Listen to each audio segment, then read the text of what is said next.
Awesome. Welcome back to the program. How are you today? I'm good. How are you today? Yeah, I know it's been might even be a couple of years since you were last on here, I think. So we'll make sure to link to the episode.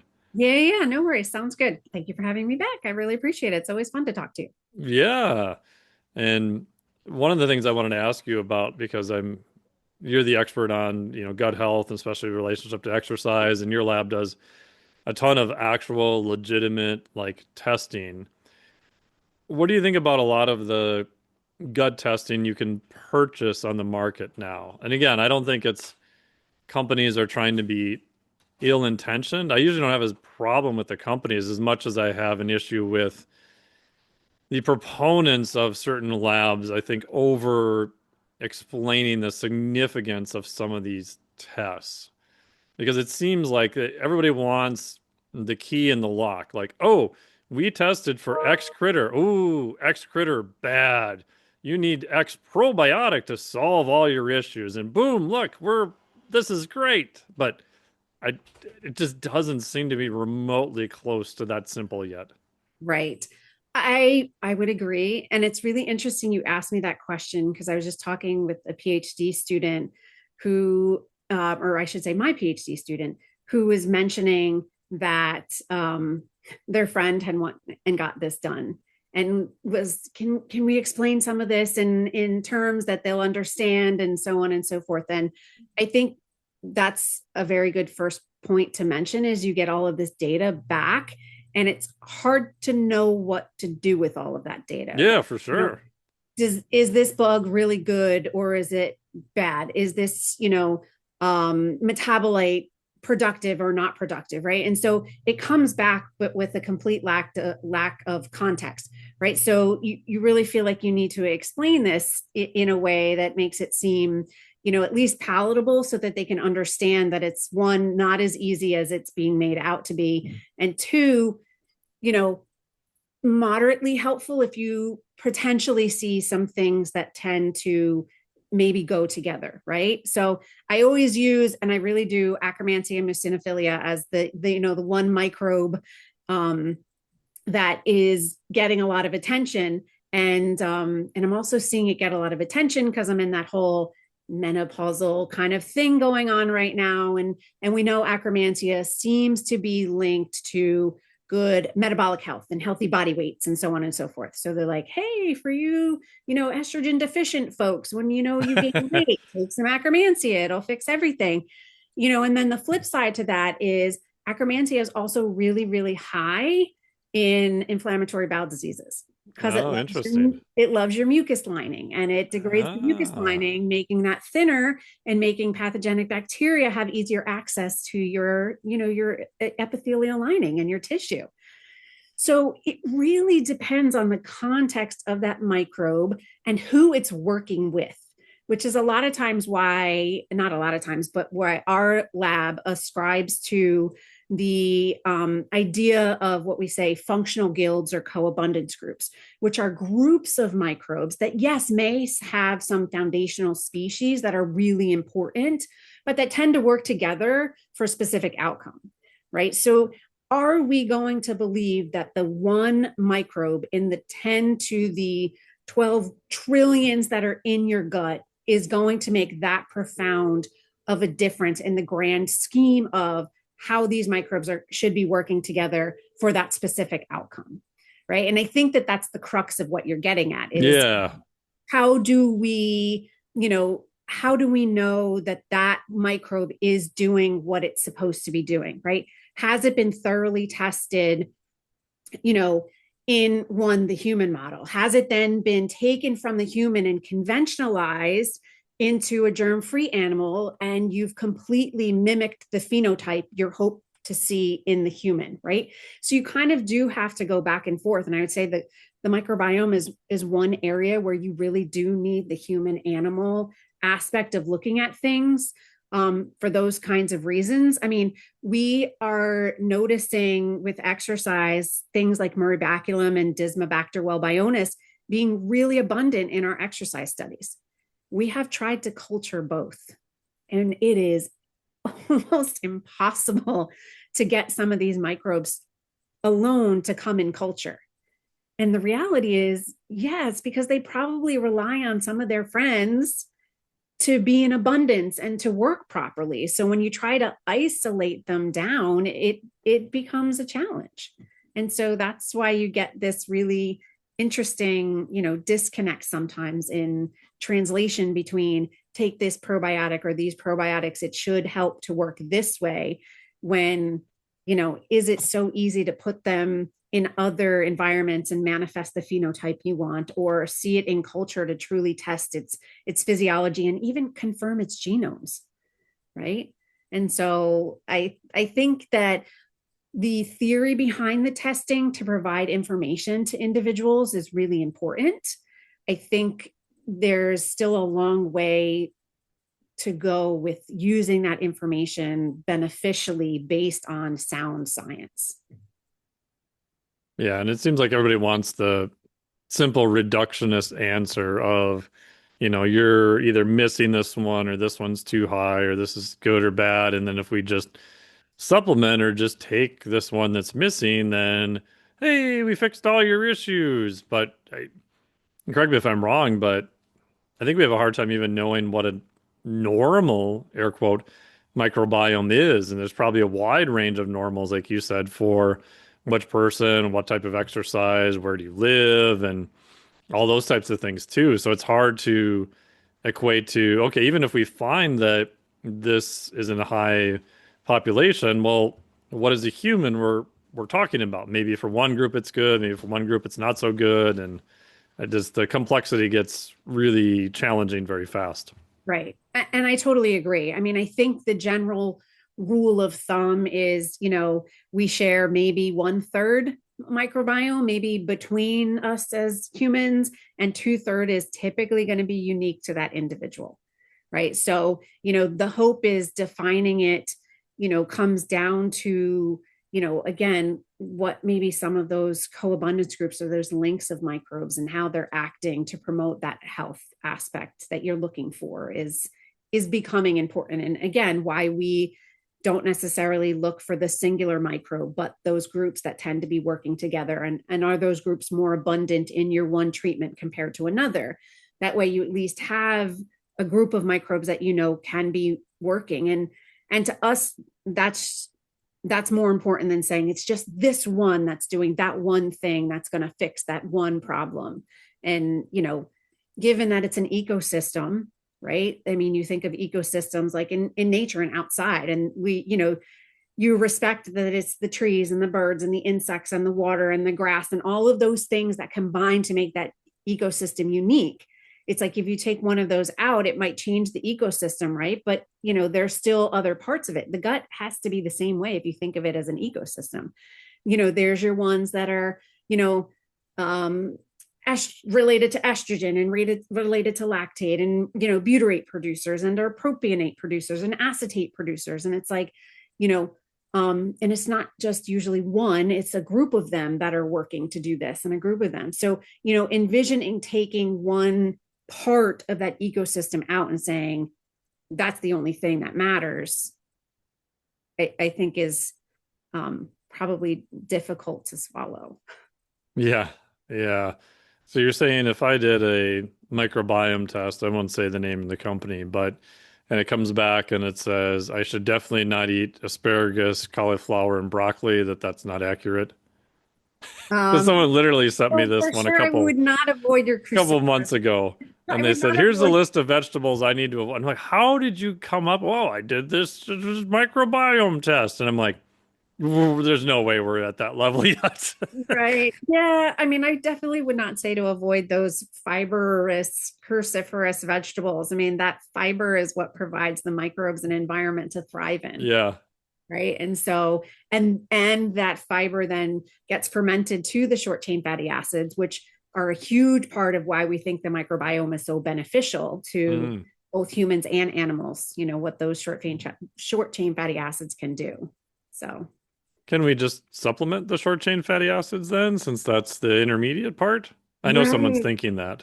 Right. So, again, this is where the microbiome is interesting, where you can do those translational studies, right? It'd be Hmm. really, not really hard, but, feeding somebody a whole bunch of things that you hope produces butyrate, right? Whereas like in an animal, we can kind of infuse, butyrate and Yep. acetate and or propionate, particularly as it relates to exercise. And depending on the study, butyrate seems best. And depending on the study, propionate seems best. And depending on this other study, it's like, well, acetate seemed to do this, but not the other two, right? Which I think when you see research that kind of highlights all three, it supports, a lot of what we've been saying is that there's probably these groups of microbes that are working together for a variety of outcomes that then make all of exercise work, right? So research is fairly consistent that exercise manifests butyrate producers. If you take a look at the Scheinman paper from, quite some time back, they linked propionate to lactate, metabolism and how that seemed to enhance the marathon runners. And then, there was the other study about acetate. So I think the reality is, exercise is a complex, or I should say exercise is not complex. Exercise is, just engaging in what you do, but it Right. manifests a number The of, physiology of it. yes, physiological adaptations, which you would be likely hard pressed to link that to one or two particular microbes that seem to be driving that exercise, right? What's going to impact maybe heart is not going to be the same that impacts lactate or this or that, right? Chances are that there's a number of those co-abundance groups that are linked to those physiological and or metabolic outcomes. Yeah, I'm starting to see more probiotics now for flat out exercise performance, which seems like a new category. And I haven't checked into it all that much since I knew you were going to be on the podcast. But Right. what are your thoughts on that? And then the follow-up question is, are probiotics actually doing what we think they're doing? Right. So good question. To be honest with you, I'm never afraid to say I don't know. Yeah, yeah, no, that's I fine. definitely have not, PubMeded or Googled the latest, exercise related probiotics, right? But now that you've perked my interest, I will do that because I'm curious. But as someone, I guess, who hasn't really looked into those but knows the literature around exercise and gut microbiota, I would say that there may be a consensus over a handful of microbes that seem to consistently come up, but what they do, and where they are, and I hate to say, but the bidirectional relationship, right? Mm, Exercise manifests those yeah. There microbes. seem to be association studies, is what I've seen, right? Right. We looked at exercisers, whether it's a marathon or whatever, and oh, look, they had more of these little bugs. And it seems like the jump from the Right. supplement industry is, oh, look at this study. This study said, hey, they got more of these little bugs, so we'll just give you the bug and woohoo. Right, right. And I think that's what we're, especially the one, the Villanella atypica, Hmm. manifested as one. And, early on, we've shown, and then, Jeff Woods and Jacob Allen and that whole crew has shown like Faecalibacterium prausnitzii tends to be a really big one. And then we've shown in a couple of other studies that Murray-Baculum intestinale, YL27 seems to be a really big one. So there do seem to be bugs that manifest as a result of exercise training, but whether or not supplementing those means it will further exacerbate exercise performance, or if you can take a completely sedentary person, give them that bug, and expect exercise adaptations without engaging in exercise. Oh yeah, yeah. Especially if you remove the stimulus altogether. Right, right. And so, yeah, so I think that that's um, from a research perspective, right? That if those are out there, they probably you know have been developed based on some of the studies that have come out, but maybe not as rigorously tested to see where they fit in the whole training adaptation, untrained versus acutely trained versus chronically trained. I mean, there's so many questions, and there's so many questions about exercise thresholds for a variety of Oh diseases, let yeah. alone knowing exactly what microbes to give somebody to make them exercise more, right? I mean, that's also a motivation thing, right? Maybe not necessarily just a straight exercise, but like what is going to motivate someone to exercise? And are there specific bugs that are associated with that might be completely independent of the ones that change as a result of exercise training, right? So it's like, there's all these, I think, parts to that equation that get left out by saying that you can reduce it to just take this exercise probiotic or take this probiotic, right? I think that they're from the, metabolomics types of studies that have been coming out and that will be coming out. There are probably other metabolites that are really Yeah. important, right? For this that, may or may not even be linked to the gut. I mean, we're still trying to figure out new compounds that muscle is releasing, period, into the bloodstream. Like, I don't think we've identified all of them. I would be hard pressed. We know some of them, but it just seems like it, and that's, I don't want to say a more simple system, but it's something we've studied longer. It appears to be more simple, and I don't think we're even close to getting that figured out. Right. Which is why there's MotorPack from the NIH, right? The molecular transducers. And if that molecular transducer is released from muscle, if it's also released from adipose tissue, does it even carry out, Yeah, what does it do? yeah, the same function? Is there some sort of interaction? How do they communicate with one another? Right. And so you have to think about that aspect again in that ecosystem of the gut. Those bugs are using quorum sensing to talk to one another and find out, like, hey, if you're going to be here, I'll be here and doing, these types of activities. So I think, as you're kind of asking that, to just take a probiotic or just, without recognizing all of the facets that go into trying to understand how helpful it is or by which mechanism it works, I think, has yet to be really elucidated. So you really sometimes can't answer those questions fully. Yeah. And related to probiotics, how do probiotics work? Like, because I think the assumption in the general audience is that, oh, I take X little bugger and it goes into my gut and I assimilate it in there. And if I was low in this population, now I can air quote supplement and it becomes kind of part of my microbiome and I'm good to go. But it doesn't appear to work that way at all. And there's some data we're even taking, the dead bugs have signaling effects and promote other things going on, and they don't even have to all be alive. But in some cases, they probably need to be alive. And it just seems to be pretty not as clear cut again as the story we've been sold, I guess. Right, right. I think, for a long time there, and I'd have to look, although I think those kind of announcements have expired, that the NIH was proactively putting out calls for research to understand how probiotics worked. Mm, They were kind of like, okay, but what's the mechanism? How does it right. right? And I think it goes back to this, question that we were talking about earlier. Do we really believe that only the most commonly sold probiotics, which is typically what a lactobacillus and a bifidobacterium, right? Are those the only bugs in your system that really matter? Right. Or, and even more importantly, if you believe in this, like I said, this gut as an ecosystem and that these bugs kind of work together for an outcome and, push and pull on one another, which we call an interaction group, right? And the probiotics definitely are part of an interaction group. And when they do tend to be abundant, some of the more pathogenic ones aren't.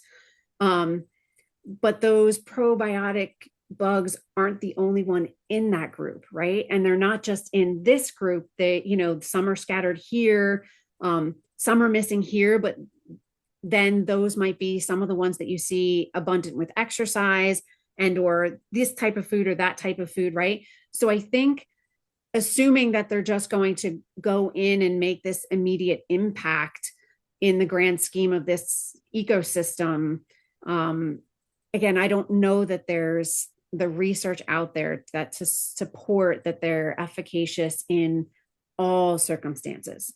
That's not to say they aren't efficacious in other circumstances, right? Yeah. When you're going through, heavy antibiotic, prescriptions and or so forth. And we know those are going to get rid of bugs. Yeah, the probiotic bugs do tend to be important enough that you want to maintain those, right? So taking those types of things to avoid losing all of that community is helpful. But the reality is the community still takes a couple of weeks to recover, which means Hmm. that probiotic is helping certain things, but certainly not the entire community, right? So I think that there's still a lot to unpack with probiotics and in truly understanding if and how they impact that ecosystem.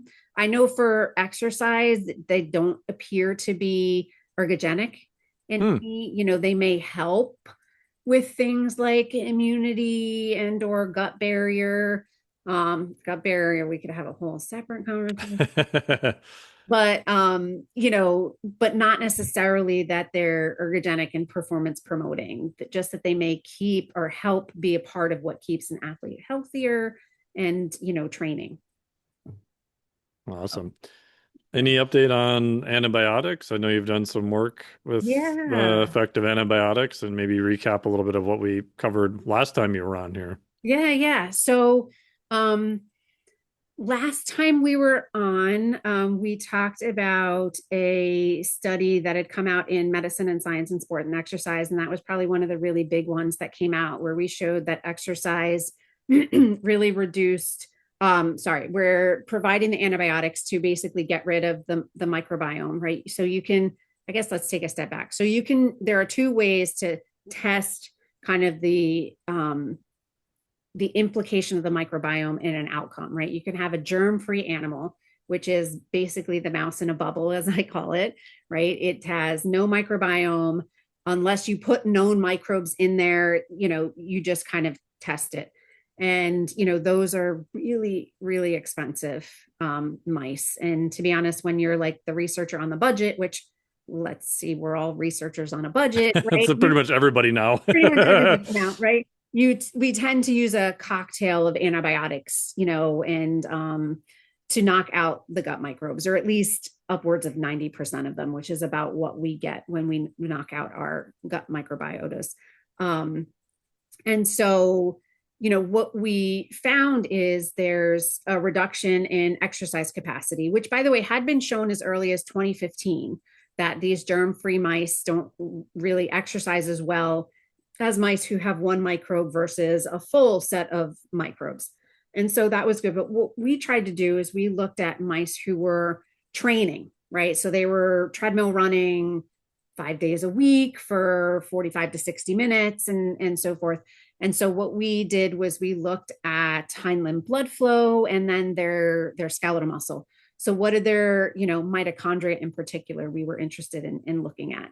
And what we found is there were significantly lower proteins related to mitochondrial oxidative phosphorylation. If you're not having oxphos going on, you're not having mitochondrial biogenesis, right? So the increase in the size and number of mitochondria that you'd like to see with endurance training. And so we kind of had our conceptual model that, there was this reduction in nitric oxide, citrate synthase, complex 4. So, changes in nitric oxide could be linked to the reduced hind limb blood flow, but those, proteins of oxidative phosphorylation then reduce SIR2 and 1 and PGC1 alpha and AMPK.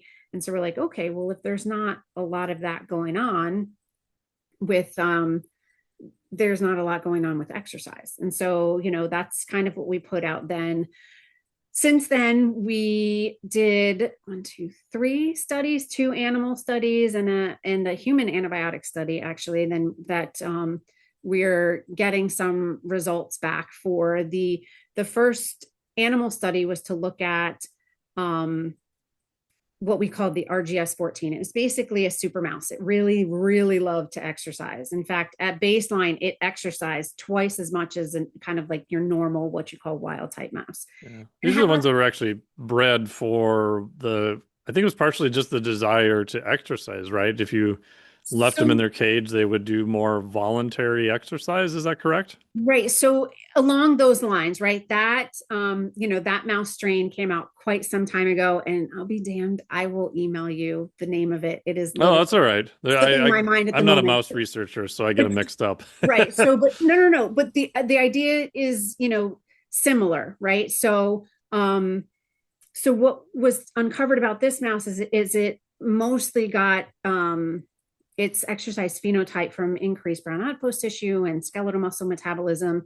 Hmm. So first the Navy was interested because they were interested in understanding what kind of microbes may activate metabolic tissue. So we got into all of that. And that's when we came up, we did the antibiotic thing to say, okay, how much of it is involved? And, we just actually 2 months ago, it just came out in European Journal of Applied Phys. And we found that consistently, like the animals could not exercise once you gave them the antibiotics. The difference between this study and the one from MSSC, as I mentioned, that was a 6-week training study. So they were exercising every day and we saw all these changes. This, they were just interested in does it work or does it not work? So you give the animals antibiotic on day 1, right? Or test them, I should say. What's their exercise capacity look like, so on and so forth. You give them that week cocktail that we had published about, and you retest them a week later. So when you retested them, exercise again, completely, significantly decreased. We didn't notice the changes to their skeletal muscle like we did in the previous study. So we're like, okay, this is really interesting. That's kind of odd. You would have expected changes, correct? I would have expected changes, That right? would be my guess. Same, because we assumed since we saw it last time, right? So what's the one big difference? Well, they're not really training per se, right? It's just the before and after a week. So was there no, there was no stimulus to maybe increase mitochondrial proteins. But, then you go back to the other study, it was like, well, okay, they were training for that entire time and the entire week they got antibiotics and they still saw these big decrements. So what does a good researcher do? Try and replicate their results. So, and then at the time, the only animals available to us in that study were male. So we're like, that's not acceptable to me as a female in science. So Sure. woman in science, I should say. So we did a sex differences study. So we're nice. Similar thing. It was male and female mice, do baseline testing, start them on antibiotics for a week and test them 1 week later. Male and females both respond to antibiotics in a similar way, both huge decreases in exercise. Same muscle findings, though. Really interesting. Yes. So we're like, no exercise, correct? No exercise, right? Okay. So we're like, okay, this is starting to get really cool and really interesting, because one of the big questions that we have is we did notice an amazing collaborator of mine at Newark, Nathan Wages, has these really cool research lines where he looks at like neuromuscular junction and like communication and sarcopenia and dynapenia type patients. And I was sent him this data set and I was just like, hey, do you see anything interesting? So he divided our animals up into quartiles based on, how, fit they were, right? You have your top quartile as your strongest athletes, and you have your bottom as like kind of your weakest animals. We noticed that the antibiotics, impacts the weaker animals to a much greater extent than some of your stronger ones. Wow. I was like, okay, this is really interesting. And almost to the tune of like, there's a change in critical power that's significant with antibiotics regardless, but of like 22% to like 58% change. Oh, so that's a big difference. Huge difference, right? So I'm like, okay, this is cool. We're putting this in the EJAT paper and it is going out because it'll answer a couple of the questions that some of the reviewers were asking us about, like, are you sure about this? How can you? And I'm like, okay, here's how we reran the data and looked at it in this way. And they were like, oh yeah, this is really cool. And I were like, yay. So, but then we start thinking, so the next text I sent him and I was like, well, antibiotics, by virtue of the lack of microbiome, does that interfere with neuromuscular junction firing? Like, is there some sort of miscommunication going on between the neuron and the muscle that like is blunted when the microbiome isn't there? Because maybe it's not sending a signal or something. And so from that has been born the idea to kind of look at, that aspect of things, as well as the time course, right? Because antibiotics seems to universally, and I shouldn't say antibiotics because the idea is antibiotics and the lack of a gut microbiome. And there, may or may not be, I'm just going to stop there. But it's not the antibiotics causing it. It is the lack of the microbiome that's causing it. And so the reality is, the microbiome or the lack thereof eliminates exercise capacity. I mean, significantly reduces it in our wild type animals, in our 2 models of enhanced exercise aging, whether it's a male animal, whether it's a female animal. And I mean, this is like 5 studies now that we've, looked at this and consistently find this. And it's like, okay, well, we see the reduction in exercise capacity and this kind of like, untrained acute antibiotics, that 1 week versus the 6 to 7 weeks of like the trained chronic response. The big difference is the, muscle proteins that we're seeing. So then you start thinking, okay, well, if they can't exercise, they can't stimulate mitochondrial oxidative phosphorylation to a great extent, and hence the mitochondrial biogenesis proteins. And then you get this kind of cycle of your inability to exercise without a microbiome. And so we're trying to figure out, okay, is that for sure how it works? Does that come first, right? The lack of a gut microbiome means less exercise and so forth, right? Data out of Wood's lab says, well, that doesn't necessarily mean they can't adapt. They just won't ever exercise as much, but they can adapt to that response.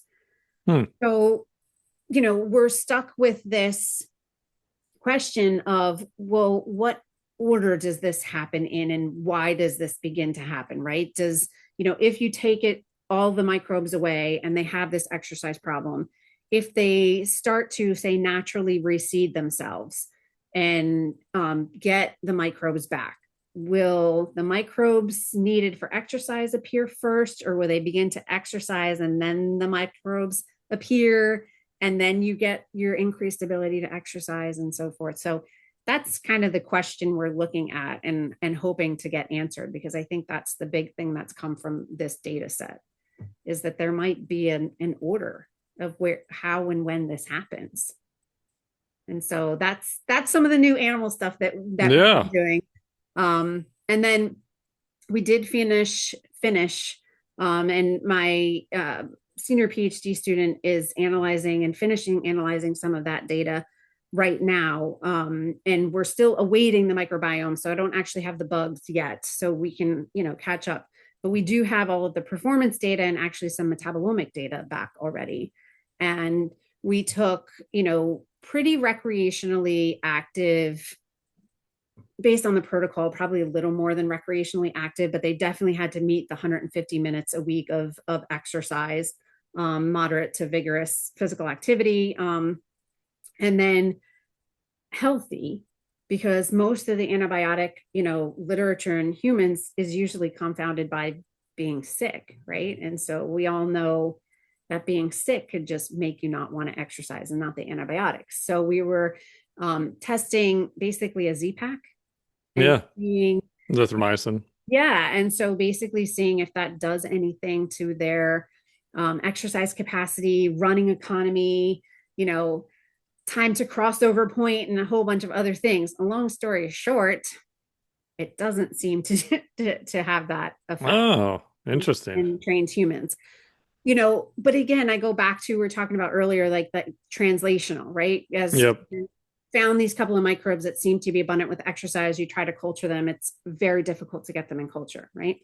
One of the other reasons that, I feel like you need animal models and microbiome research is because I'm ethically not going to give a human enough antibiotics to destroy their microbiome and see if they don't run. Because probably, let's be real, if I gave someone enough antibiotics to wipe out their microbiome, they're probably not going to exercise.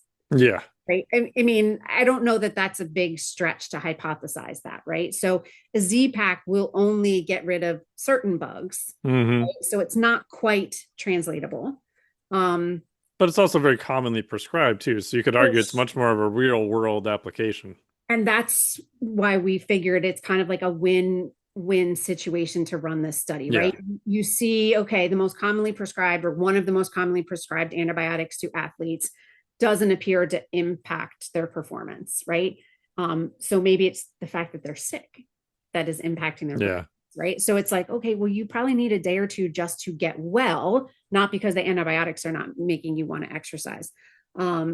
And so we figured it that way is good. Or we could have found that it did impact your performance. And then so clinicians are going to have to seriously think about what kind of antibiotics they're going to prescribe. But we did notice some interesting. So unlike animals, we can't, and at Rutgers, unfortunately, we don't have the capability to do a muscle biopsy, which would be amazing. But the next best thing is you can think about some metabolomics, at least in the serum, like what's showing up or not showing up. And there were some, really big changes in amino acids Hmm. serum after 1 week of antibiotics. Interesting. Again, didn't impact performance, but it seems like their serum metabolome was quite different, impacting, some pathways. And we're still trying to work out, to what extent those are changed, if the pathways are significantly altered, we have to factor in false discovery rates and, put all these parameters in place.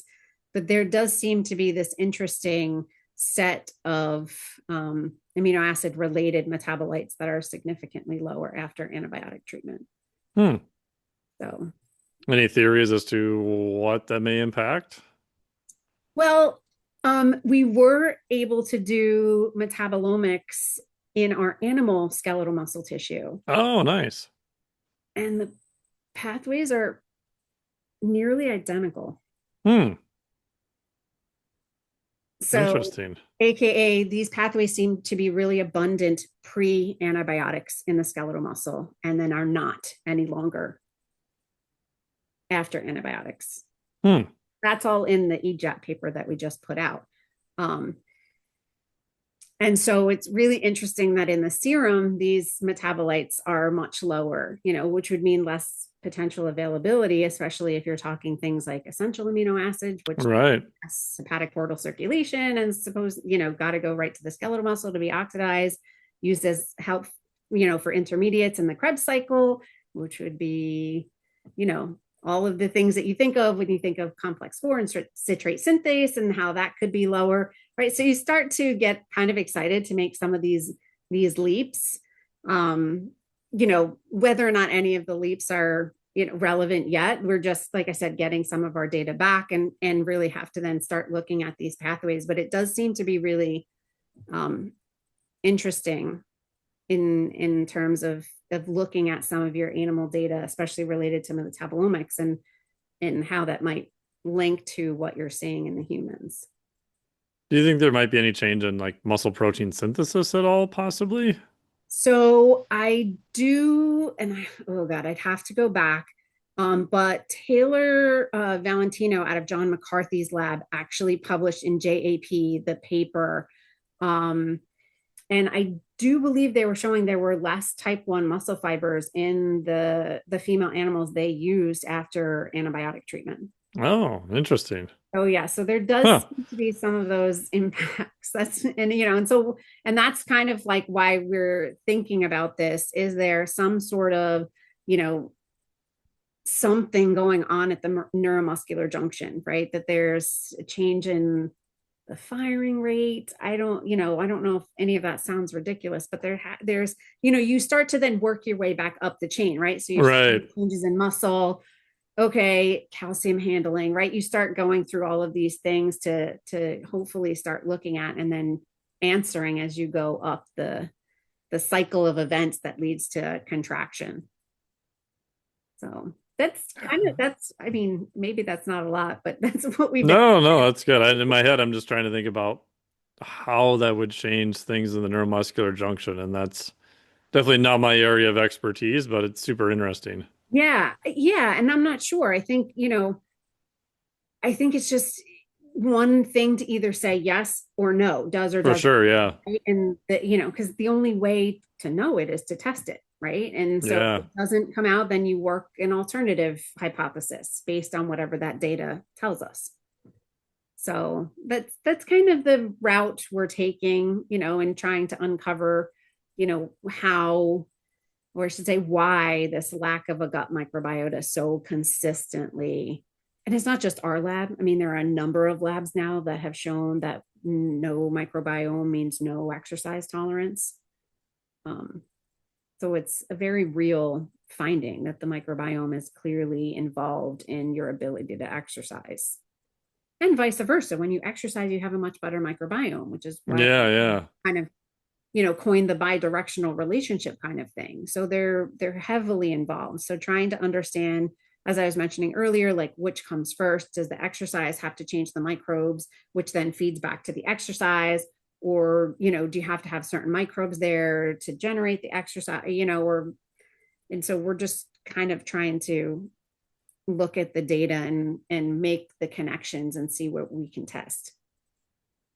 Yeah, that's super interesting. And was part of that model you said the willingness of the animal to exercise, or were they kind of forced to exercise, or was it a combination of both, just in different studies? Right. It is a combination of both because we were, curious. So we've, looked at some running wheel stuff, we've looked at some treadmill stuff. And so, yeah, it does seem to be a combination because they're, forced is the whole treadmill thing, although they Right.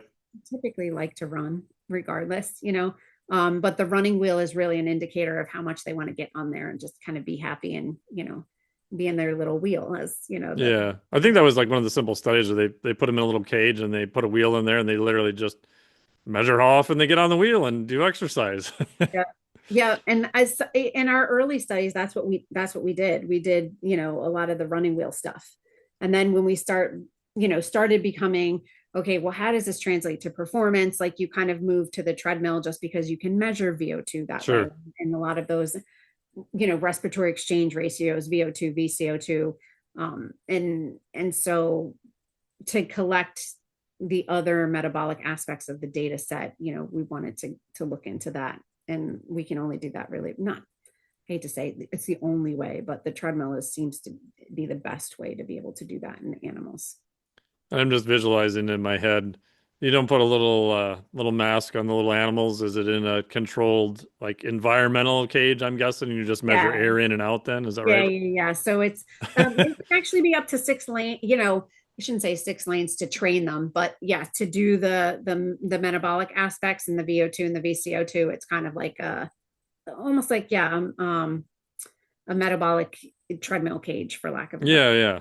where they do all of that and you get all the expired gases and so forth. No, that's super cool. Yeah, it is a lot of fun. And like I said, I think the microbiome is an area where, having that translation is good because you can't, like we said earlier, you can't give a human enough antibiotics to knock it out, particularly if they're healthy, right? If, I mean, for some reason they're on a cocktail of antibiotics because they're sick, that's one thing, right? But we can't ethically do that. And I mean, you wouldn't want to, right? So you kind of do have to go back and forth, but you can, what we call humanize a germ-free animal, right? You can notice, say, a group of microbes that seem to be abundant in a human phenotype and FMT, fecal microbiota transfer Mm-hmm. that into a germ-free mouse. Hmm. It becomes then notobiotic because then which microbes are in there, and then see how that manifests the phenotype, and does it match your human phenotype? Wow, super That's cool. how you can go back and forth. Yeah. And are fecal transplants still kind of a thing? I know I heard of someone talking about this initially at, God, I was at a conference maybe 12, 13 years ago. And the first time someone explained this to me, I was like, what? Yeah. But I mean, I haven't looked at the data for quite some time, but the early data was pretty positive, showing some pretty impressive changes. Yeah, so FMTs are a thing. I think they are like FDA approved for like C. diff, Clostridium Mm, difficile, like one of the big yeah. things. Some of the data is, as you probably would expect, that you have to do it like a couple of times. Like I consider the microbiome a training response. One, because the literature has suggested it so, right? So you have to kind of exercise to keep those beneficial changes to the microbiome. just like you have to exercise to keep your mitochondria abundant, or your, cardiac output, or I should say your stroke volume more abundant than when before, right? Um, so, and the microbiome can be kind of resilient. AK, if you stop doing something, it'll just be like, okay, let's go back to the standard quo, right? Or the status quo. So, the reality is some microbiomes are going to be more resilient in people, and more resistant to change. So, it would be kind of like an overtime kind of, you would have to do it once and then do it again, and, potentially do it again to make sure it engrafts to the host. It kind of does what it's supposed to do. You get your community structure, away from the C. diff profile and towards the healthier one. So, but yeah, I still think to my knowledge, I haven't seen that it's been, taken back by the FDA, or that it's not a treatment option. Yeah. One other myth that comes up a lot, or you hear a lot, is that, oh, well, your neurotransmitters are made in your gut, and therefore we want more of these other little bugs or no bugs. But correct me if I'm wrong, but I think like serotonin, I don't think it makes it across the blood-brain barrier, though, does it?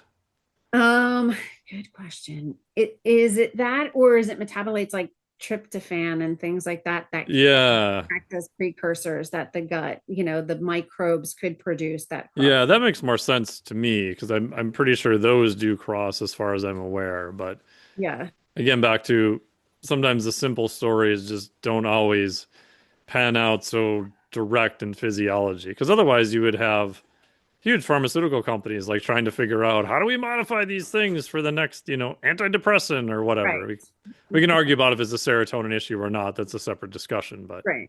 Right. No, and I think, like, I mean, you're in the metabolic flexibility field, and you probably have to explain to folks all the time, well, metabolism is a little more complicated than yeah. this good, this bad. It's Yeah. the same thing with the microbiome. Like, it's a little more complicated. I mean, I think currently we're still estimating how much of microbial derived metabolites are in system. I Hmm. don't know that there's been any very specific, study that's, for example, labeled something, had someone or even an animal eat it, and then determine how much of that makes it. I'm trying to, that's what I was like. I'm like, where did these numbers come from and how did you get them? It just sounds too clean. Right. It is an estimate. And I know, because I've had many conversations with my good friends over at Research Diet to be like, okay, how do we do this? But then the reality is, right, you only label one substrate, not all of Sure. it. So you'd have to label a protein of some sort, a fat of some sort, a carbohydrate of some sort, a fiber, or this or that, not that fibers aren't carbohydrates, but you Right. get They like do a different things. glucose versus an inulin, right, kind of thing, and see Yep. how that. And so to truly get a number where you do estimate that, and where you actually eat it, so it starts in the mouth and then Hmm. goes through the whole process, right? And how much shows up in your fecal sample versus how much is in your blood versus how much is exhaled, as with your CO2, right? So, to my knowledge, those kinds of studies have not been done to get Yeah. like those accurate estimates. Yeah. If I were to go back and do stuff all over again, like the two areas I probably would have looked at more would be the one area would probably be just the tracer isotope areas. And because to me it's fascinating how you can, air quote, kind of label something or tweak it a little bit and then kind of trace it around the body to see where it goes. And there's people who do those studies. There's a lot of estimates and stuff that go in there, but it's also kind of a super cool way to get at actual mechanisms and to air quote trace where things go and see where they end up. Because a lot of times our assumptions are not always correct. And that's just one way to get some data to see what's really going on. Right. Yeah. I know, a lot of those tracer studies were originally done by, Brooks, and many of his students have, kind of used that knowledge of tracers and kind of made it their own in other areas. So, if you find some of his students, you probably could find someone who could do that. I know Greg Henderson is at Purdue, and just because he was at Rutgers, getting some of those Mm. studies done, so he still does a lot of that, and came out of Brooks's lab. So Oh, very cool. yeah, yeah. So there are definitely people around you could, have a fun conversation with. Yeah, and those I even think of like talking to people at Maastricht from Dr. Luc van Loon's lab where they got the air quote radioactive tracer into the food that they gave the cows. The cows made the milk. They took the milk and they made whey, and then eventually I think later they made casein, also protein. Right. And they used the casein first because that's, not as expensive. And then they actually got IRB approval to give it to human subjects to actually trace to see where they went. They did like the overnight feeding studies, and he's like, "Yeah, we woke him up at like 2 in the morning with a muscle biopsy, and just to see like how much of it actually ends up in muscle tissue is just fascinating." But he said that whole process, I think, took them like 6 years or something like that, to the tune of hundreds of thousands of dollars to do. Right. Oh, for sure. And I think, that's a, a big limiting factor, is to really Oh yeah. concretely answer some of these types of questions takes willing participants, right? Lots of money in, ingenuity. And so I think that, that whole lots of money and sometimes willing participants is, a limiting factor Yeah, definitely. that he's done.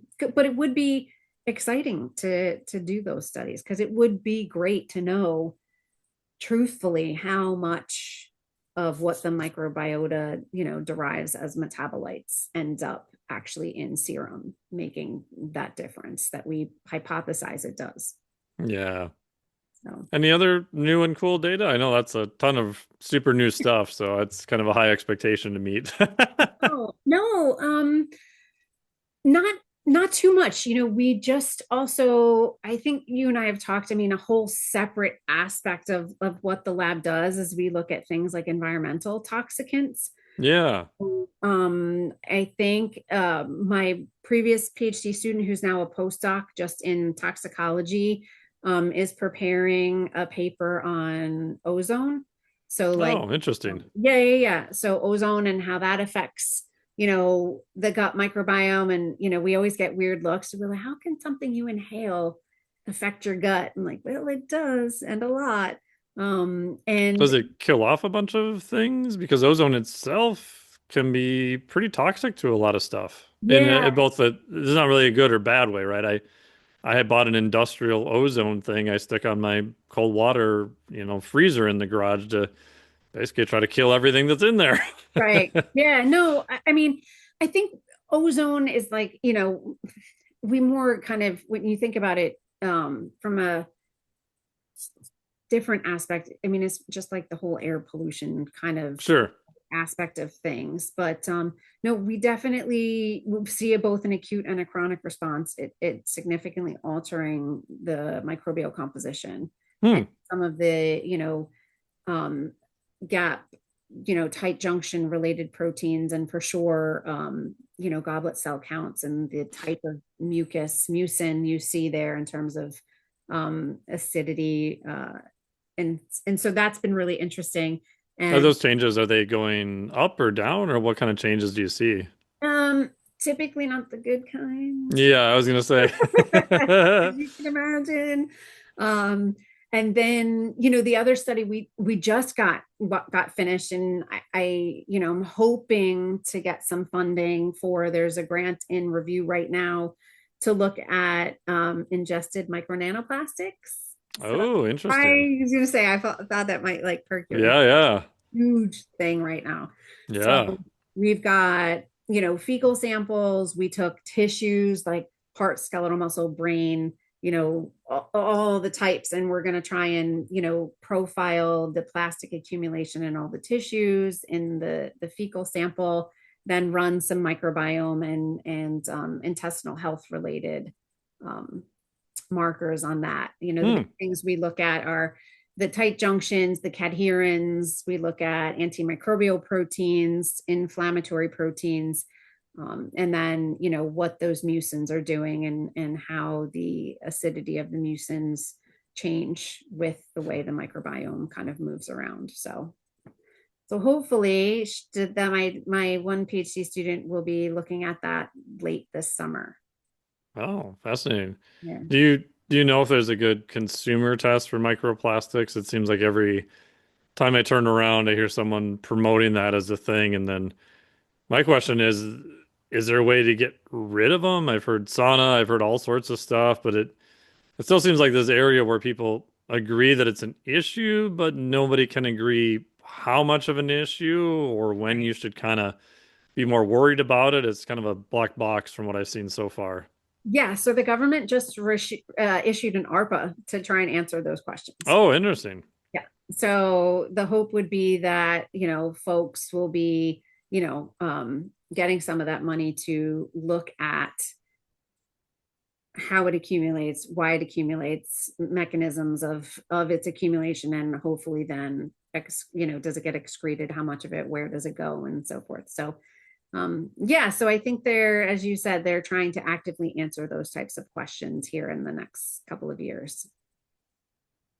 Yeah, because I've had a few people just on inquiries are like, "Oh, I want to do a microplastics test. What do I do?" And I'm like, I I could send you to some people that claim to do it, but again, I always get nervous about what kind of tissue are you collecting? Is it just blood? Is it urine? Is it because all those are completely different pathways? You're obviously in a consumer thing, you're limited to what tissues you can probably collect and sample size. And does that transfer to other tissues? If you look at blood, are you just looking at blood? Are you looking at the red blood cell? Does that transfer to other components? And it's just again back to it's just not as simple without a fair amount of investigative data. Like I think of like omega-3 testing, which I've used for a long time, and just the amount of time and data it went in to have a representative blood value, have a representative RBC value. Right. Those are there's many, many years and many, many studies that went in just to get that base of knowledge. Right. Right. And again, it's one of those where you need both the human and animal stuff going on, right? For Because sure. we ingest nanoplastics, just because we're living, right? But Yep. like you said, understanding how it might accumulate in all of those tissues, is not something you can easily do in a human, right? And so then you have to sort out ways to, well, okay, if it's accumulating here in the animal, how do we figure out how to look at that in a human? Is it only through a biopsy? Is there some sort of scan you need? Is there a dye to then go with that scan so it highlights the plastic? So Yeah. lots of, I think, steps to look at that. But it's definitely been an interesting, area to kind of get ourselves into. So I'm excited to see where that data set goes.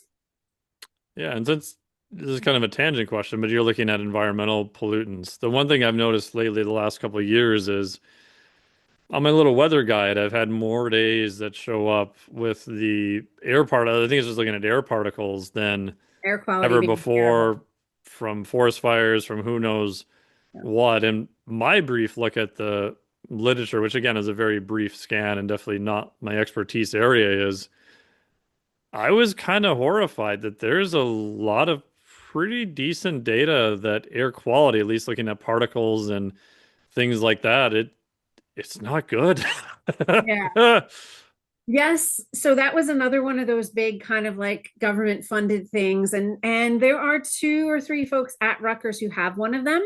Oh, okay. So that data will probably be coming out soon. I haven't heard much about that at all, but I agree with you. The air quality has been um not great. I mean, I'm someone who more recently suffers from asthma, and I can Oh, okay. tell you immediately when Hmm. the air quality is off. I don't even need the app. Like, I'm like, oh, I definitely need my extra inhaler today. Hmm. And you can feel it. And it is more days than not recently. So yeah, so that is definitely an area that Rutgers is looking into. I can tell you for sure. So check back Awesome. again. We always talk, so we'll have to connect when I start Yeah, seeing for sure. come out from some of my colleagues. So Yeah, because I think it's a It's an area that even with environmental stuff, it kind of fascinates me in a negative way how we're so worried about unknowns, but we have some pretty good data on knowns that are already affecting people, and we still seem to be very inadequately equipped to do anything about the dangers we already know. And this is sort of never-ending discussion of, well, this next thing could be worse, and this could be bad, and that could be bad, and which are all true. Like that we should study those things for sure, but we have some good data to show that these are definitely bad. So maybe we should start keep researching the other stuff, but focus on what we can do about this Right. now in the meantime. It doesn't have to be this either or. And I'm sure there's Right. Is political there a reasons to, countermeasure for something, yeah, right? Is there a to way to, confiscate it and make it right, to, confusing. mediate the impacts and so forth? And so,